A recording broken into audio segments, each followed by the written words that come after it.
আসসালামু আলাইকুম, সকলকে স্বাগতম জানাচ্ছি বাংলাদেশের সর্বপ্রথম পূর্ণাঙ্গ ডিজিটাল বই ইজি কেমিস্ট্রির পক্ষ থেকে। আশা করতেছি তোমরা সবাই ভালো আছো এবং সুস্থ আছো। তো আজকের এই পর্বে আমরা আলোচনা করব একটি সৃজনশীল প্রশ্ন নিয়ে। বাট সৃজনশীল প্রশ্ন যাওয়ার আগে আমি একটু আমাদের এই বইয়ের যে কোয়ালিটিসগুলো আছে সেগুলো সম্পর্কে তোমাদেরকে একটু বলতে চাই। নাম্বার 1, আমাদের বইয়ের মধ্যে সৃজনশীল প্রশ্ন রয়েছে 2018 সাল থেকে 2025 সাল পর্যন্ত, এবং এগুলো কিন্তু সবগুলো চ্যাপ্টারের, শুধু একটা বা দুটো চ্যাপ্টারের এমনটা না, তোমাদের সবগুলো অধ্যায়েরই কিন্তু 18 সাল থেকে 25 সাল পর্যন্ত আমরা সিকিউ প্রশ্ন দিচ্ছি, আমরা এনসিকিউ দিচ্ছি, আমরা ক খ দিচ্ছি, আমরা রোড টু মিশন 100 সাজেশন দিচ্ছি। এছাড়াও প্রত্যেকটা অংশের সাথে এই যে এতগুলো পয়েন্টের কথা বললাম, সবগুলো পয়েন্টের সাথে কিন্তু তোমাদের কিউআর কোড বসিয়ে দেওয়া হচ্ছে, যাতে করে একজন শিক্ষার্থী যদি কোনো কারণে তার বাসায় বসে বা তার ঘরে বসে পড়তে অসুবিধা হয়, সে কিউআর কোড স্ক্যান করলে সে আমাদের এই ভিডিওগুলো খুব সহজেই পেয়ে যাবে। তো আমি আশা করব তোমরা এই বইটি সংগ্রহে রাখবা, তাহলে তোমাদের কেমিস্ট্রি খুব বেশি একটা কঠিন মনে হবে না, খুব সহজ মনে হবে। এবং আমাদের সাজেশনগুলো কিন্তু সবসময় 100% এখান থেকে কমন আসে, সেগুলো ফলো করবা। তাহলে আশা করছি তোমাদের স্কুল পরীক্ষার কথা বলো, বোর্ড পরীক্ষার কথা বলো, সব জায়গায় তোমরা সাফল্য অর্জন করতে পারবা বা কেমিস্ট্রিতে ভালো করতে পারবা। আচ্ছা, এবারে আমি যাচ্ছি বরিশাল বোর্ড 2023-এ। তো বরিশাল বোর্ড 2023-এ দেখো এখানে আমাদের এখানে উদ্দীপকে মৌল আছে এক্স, ওয়াই এবং জেড। তাহলে এক্স মৌলের প্রোটন সংখ্যা হচ্ছে 1, ওয়াই মৌলের প্রোটন সংখ্যা হচ্ছে 14, আর জেড মৌলের প্রোটন সংখ্যা হচ্ছে 47। তার মানে প্রোটন সংখ্যা আর পারমাণবিক সংখ্যা কি সমান? তাহলে আমরা এক্স মৌলটি হচ্ছে হাইড্রোজেন, যেহেতু প্রোটন একটি, ওয়াই হচ্ছে সিলিকন, আর জেড হচ্ছে সিলভার। প্রোটন সংখ্যা থেকে আমরা পরমাণুগুলোকে খুব সহজেই আইডেন্টিফাই করে ফেলতে পারলাম, এবং বলা আছে যে এক্স ওয়াই জেড প্রতীকী অর্থে ব্যবহৃত হয়। আচ্ছা, এবারে চলো প্রশ্নে যাই, ভর সংখ্যা কাকে বলে? তো এটা খুব সহজ একটা প্রশ্ন, এবং অ্যান্সারটা খুব সহজ। কোনো মৌলের নিউক্লিয়াসে অবস্থিত প্রোটন সংখ্যা এবং নিউট্রন সংখ্যার যোগফলকেই ভর সংখ্যা বলে। প্রোটন সংখ্যা এবং নিউট্রন সংখ্যার যোগফলকে ভর সংখ্যা বলে। আচ্ছা, সেকেন্ড প্রশ্ন, প্রোপিনকে অলিফিন বলা হয় কেন? অলিফিন কথার অর্থ হচ্ছে তেল উৎপাদনকারী। ঠিক আছে, দেখো এখানে কথাটা এইভাবে লিখছে যে সকল জৈব যৌগ হ্যালোজেন গ্রুপের সঙ্গে বিক্রিয়া করে তৈলাক্ত পদার্থ উৎপন্ন করে তাদেরকে অলিফিন বলে। অলিফিন কথাটা অয়েল থেকে এসেছে। তাহলে যারা এরকম হ্যালোজেন গ্রুপের সদস্যের সাথে বিক্রিয়া করে তৈলাক্ত পদার্থ উৎপন্ন করতে পারে, এদেরকে আমরা অলিফিন বলবো। এখন তোমাদেরকে যদি আমি একটি বিক্রিয়া দেখাই, যে দেখো যে প্রোপিনের মধ্যে কিন্তু ডাবল বন্ধন রয়েছে, এবং সে হ্যালোজেন গ্রুপের সাথে আমাদের যে সংযোজন বিক্রিয়া আছে সেই সংযোজন বিক্রিয়ার মাধ্যমে তৈলাক্ত পদার্থ এই যে ডাইক্লোরোপ্রোপেন তৈরি করতে পারে, বিধায় আমরা এই প্রোপিনকে অলিফিন বলতে পারবো। 3 নম্বর প্রশ্নে কি বলেছে দেখো, 3 নম্বর প্রশ্নে আমরা চলে যাচ্ছি। 3 নম্বর প্রশ্নে বলছে পর্যায় সারণীর গ্রুপ 1-এ এক্স মৌলের অবস্থান যুক্তিসঙ্গত কিনা ব্যাখ্যা করো। গ্রুপ 1-এ এক্স মৌলের অবস্থানটা, মানে আমরা এই যে গ্রুপ 1-এ যে হাইড্রোজেনের অবস্থান দিয়েছি, তো হাইড্রোজেন তো একটি অধাতু হওয়া সত্ত্বেও যে আমরা গ্রুপ 1-এ স্থান দিয়েছি, এটা আসলে যুক্তিসঙ্গত কিনা বা এটার পিছনে রিজনগুলো কী কী সেগুলো আমাকে ব্যাখ্যা করতে হবে। তো চলো এটার অ্যান্সারে আমরা এখন চলে যাব। তো দেখো, হাইড্রোজেনকে যে আমরা গ্রুপ 1-এ স্থান দেই, এর পিছনে অনেকগুলো যুক্তি রয়েছে। হাইড্রোজেনকে গ্রুপ 1-এ স্থান দেওয়ার পিছনে অনেকগুলো যুক্তি রয়েছে। এখন সেই যুক্তিগুলো কী কী সেগুলোকে আমাকে একটু উপস্থাপন করতে হবে। প্রথমেই যাব আমরা ইলেকট্রন বিন্যাসে। তো ইলেকট্রন বিন্যাস থেকে দেখো এখানে স্পষ্ট দেখা যাচ্ছে যে গ্রুপ 1-এ যারা আছে এদের সবার সর্বশেষ কক্ষপথে একটা করে ইলেকট্রন।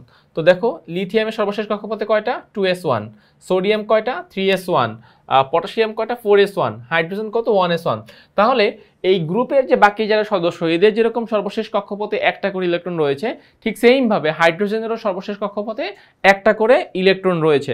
তার মানে এই যুক্তিতে বা এইটার ভিত্তিতে আমরা বলতে পারি যে হাইড্রোজেন গ্রুপ 1-এ স্থান পায়, যেহেতু বাকিদের সাথে ধর্মের বা ইলেকট্রন বিন্যাসের মিল রয়েছে, সেই হিসেবে আমরা বলতে পারি যে হাইড্রোজেন গ্রুপ 1-এ স্থান পায়। নাম্বার 1 লজিক হচ্ছে আমার এটা। নাম্বার 2 লজিক কোনটা? দেখো, নাম্বার 2 লজিক হলো যে সোডিয়াম পটাশিয়াম যেরকমভাবে হ্যালোজেন গ্রুপের সাথে যুক্ত হয়ে হ্যালাইড গঠন করতে পারে, হাইড্রোজেনও কিন্তু ঠিক সেইমভাবে হ্যালোজেন গ্রুপের সাথে যুক্ত হয়ে হ্যালাইড তৈরি করতে পারে। বাট ডিফারেন্স হচ্ছে কি, সোডিয়াম যখন যুক্ত হয় তখন সেটা হয় একটা লবণ, সোডিয়াম বা পটাশিয়াম যুক্ত হলে সেটা হয় লবণ, বাট হাইড্রোজেন যুক্ত হলে সেটা কিন্তু লবণ না, সেটা হচ্ছে একটা অ্যাসিড। বাট হ্যালাইড সে গঠন করতে পারে। তো sodium chloride, potassium chloride, hydrochloric acid. তাহলে এখানে ব্যাপারটা হচ্ছে যে সে যুক্ত হতে পারতেছে, বাট এক জায়গাকে আমরা লবণ বলবো যৌগগুলোকে, আর একটাকে বলবো আমরা অ্যাসিড। 3 নাম্বার যে পয়েন্টটা সেটা হচ্ছে পজিটিভ জারণ মান প্রদর্শন করা। পজিটিভ জারণ মান প্রদর্শন করা। দেখো এখানে এই যে আমার এখানে কিন্তু সোডিয়াম ক্লোরাইড, তাহলে সোডিয়ামের জারণ মান কত, +1, ক্লোরিনের জারণ মান -1। আবার HCl এর মধ্যে দেখো হাইড্রোজেনের জারণ মান কি, +1, ক্লোরিনের জারণ মান -1। তার মানে সোডিয়াম যেরকম পজিটিভ বা +1 জারণ মান প্রদর্শন করতে পারে, হাইড্রোজেনও ঠিক সেম ভাবে পজিটিভ জারণ মান প্রদর্শন করতে পারে। তাহলে এই সকল জিনিস বিবেচনা করলে দেখা যায় যে হাইড্রোজেনের যে বিক্রিয়া বা হাইড্রোজেনের যে যৌগ গঠনের ধরন বা হাইড্রোজেনের যে ইলেকট্রন বিন্যাস, এটা গ্রুপ 1 এর বাকি যারা সদস্য আছে এদের সাথে কি হচ্ছে, মিলে যাচ্ছে। তো যেহেতু হাইড্রোজেন গ্রুপ 1 এর বাকি মৌলদের মতো আচরণ করতেছে, তাহলে সেই হিসাবে এই আমি হাইড্রোজেনকে যে গ্রুপ 1 এ স্থান দিলাম, এটা কি যথেষ্ট যুক্তিসঙ্গত। তাহলে আমাদের গ নাম্বার প্রশ্নের অ্যান্সারটি হয়ে গেল। আচ্ছা, যাচ্ছি আমরা ঘ নাম্বারে। বলতেছে যে ওয়াই ও জেড কে কে বলতো, সিলিকন এবং সিলভার মৌল উভয় ইলেকট্রন বিন্যাস সাধারণ নিয়ম অনুসরণ করে কিনা উত্তরের সপক্ষে যুক্তি দাও। অর্থাৎ ওয়াই মৌল এবং জেড মৌলের ইলেকট্রন বিন্যাস সাধারণ নিয়ম ফলো করে কিনা এটা সপক্ষে আমাকে যুক্তি দিতে হবে। তো নেক্সট দেখো, তাহলে আমরা এখন ঘ নাম্বার প্রশ্নে চলে যাচ্ছি। ঘ নাম্বার প্রশ্নে ফার্স্টে আমরা সিলিকনকে দেখবো যে সিলিকনের অবস্থাটা কি হয়। সিলিকন দেখো 1:2:2p6 3:3p2। তাহলে আমরা সর্বশেষে দেখতে পাচ্ছি যে এস এবং পি রয়েছে। তাহলে আমরা কি করবো, এস এর ইলেকট্রনগুলো নিব, পি এর ইলেকট্রনগুলো নিব, এক্সট্রা 10 যোগ করবো, আমাদের গ্রুপ হচ্ছে 14। আর পর্যায় হচ্ছে সর্বোচ্চ প্রধান কোয়ান্টাম সংখ্যা, সেটা হচ্ছে 3। তাহলে আমার সিলিকনের গ্রুপ এবং পর্যায় 3। তাহলে সিলিকন কিন্তু সাধারণ নিয়ম ব্যতিক্রম, মানে সাধারণ নিয়মটা ফলো করেছে, সে ব্যতিক্রমধর্মী ইলেকট্রন বিন্যাস ফলো করে নাই। সাধারণ নিয়মে তার যেভাবে ইলেকট্রন বিন্যাস হওয়া উচিত ছিল, সে এখানে ঠিক সেম রুলসটাই ফলো করেছে। তো সিলিকন ওকে। চলো আমরা একটা সিলভারকে নিয়ে কথা বলি, দেখি সিলভারের যেহেতু পারমাণবিক সংখ্যা বেশি।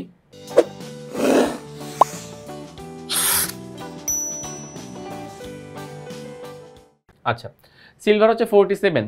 তাহলে কি হচ্ছে, 1:2:2p6 3:3p6 4:3d10 4p6 5:4d9। তাহলে এই যে D9 অবস্থাটাকে কি অবস্থা বলা হয় বলতো, একটা অস্থিতিশীল অবস্থা বলা হয়। অর্থাৎ ডি এর উপরে কখনো 9টা ইলেকট্রন হয় না, ডি এর উপরে কখনো 9টা ইলেকট্রন থাকতে পারে না। D9কে আমরা বলি অস্থিতিশীল অবস্থা। আচ্ছা, এবার এই D9কে আমরা কিসে কনভার্ট করলাম, D9কে আমরা D10 এ কনভার্ট করলাম। তো D9কে আমরা D10 এ কনভার্ট করলে সেটা কি অবস্থা হয়ে যাবে, একটা স্থিতিশীল অবস্থায় পরিণত হয়ে যাবে। তো D9 হচ্ছে অস্থিতিশীল অবস্থা আর D10 হচ্ছে স্থিতিশীল অবস্থা। তার মানে D কে 9 অবস্থায় রাখা যাবে না, এটাকে আমার 10 এ রূপান্তর করতে হবে। তো আমরা কিভাবে 10 এ রূপান্তর করব, এই যে দেখো এর আগে যে 4s বা 5s2 থাকে, এখান থেকে ইলেকট্রন শিফট হবে কোথায়, D9 এ। তো আমরা এখন সেই চেঞ্জটাই আমরা এখন দেখাবো নতুন করে। দেখো আমাদের এই যে চেঞ্জিং যে ইলেকট্রন বিন্যাস, তাহলে 1:2 2:2 2p6 3:2 3p6 4:2 3d10 4p6। আগে কিন্তু ছিল আমার 5s2, বাট এখন সেটা হয়ে যাচ্ছে 5s1। আগে ছিল আমার 4d9, এখন সেটা হয়ে যাচ্ছে আমার 4d10। অর্থাৎ চেঞ্জিং পজিশন চেঞ্জ হচ্ছে কোথায়, পজিশন চেঞ্জ হচ্ছে এইখানে যে 5s1 আর 4d10।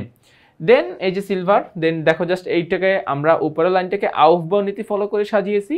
এটাকে এখন একটু আমরা কোয়ান্টাম সংখ্যার ভিত্তিতে সাজাবো, যে এটা হচ্ছে প্রথম কোয়ান্টাম সংখ্যা n1, এটা হচ্ছে দ্বিতীয় n2, এটা হচ্ছে তৃতীয় n3, এটা হচ্ছে চতুর্থ n4 এবং সর্বশেষ হচ্ছে n5। দেন এটা এখান থেকে তুমি গ্রুপ আর পর্যায় নির্ণয় করতে পারবা। সো গ্রুপ হচ্ছে 11, পর্যায় হচ্ছে 5। তো এইটা কি আসলে ব্যতিক্রমধর্মী ইলেকট্রন বিন্যাস? ইয়েস, এটা আমার ব্যতিক্রমধর্মী ইলেকট্রন বিন্যাস। কেন?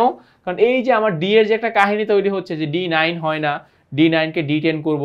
সো এস থেকে ইলেকট্রন ডি তে দিব, ডি হয়ে যাবে 10, এস হয়ে যাবে 1। এই যে পরিবর্তনগুলো ঘটতেছে এখানে, এই পরিবর্তনগুলো ঘটার কারণে আমরা এই ইলেকট্রন বিন্যাসকে কি ইলেকট্রন বিন্যাস বলতে পারবো, পরিবর্তনশীল বা ব্যতিক্রমধর্মী ইলেকট্রন বিন্যাস আমরা বলতে পারবো। তাই সর্বোপরি বলা যায় যে আমাদের এখানে যে প্রশ্নটি ছিল যে ওয়াই এবং জেড উভয় মৌল ইলেকট্রন বিন্যাসের সাধারণ নিয়ম অনুসরণ করবে কিনা, প্রথম প্রশ্ন হচ্ছে না। দেন আমরা যদি একটু বিস্তারিতভাবে বলি, তাহলে আমাকে বলতে হবে যে হ্যাঁ, ওয়াই মৌলটি সাধারণ নিয়ম অনুসরণ করলেও জেড মৌলটি সাধারণ নিয়ম অনুসরণ করবে না।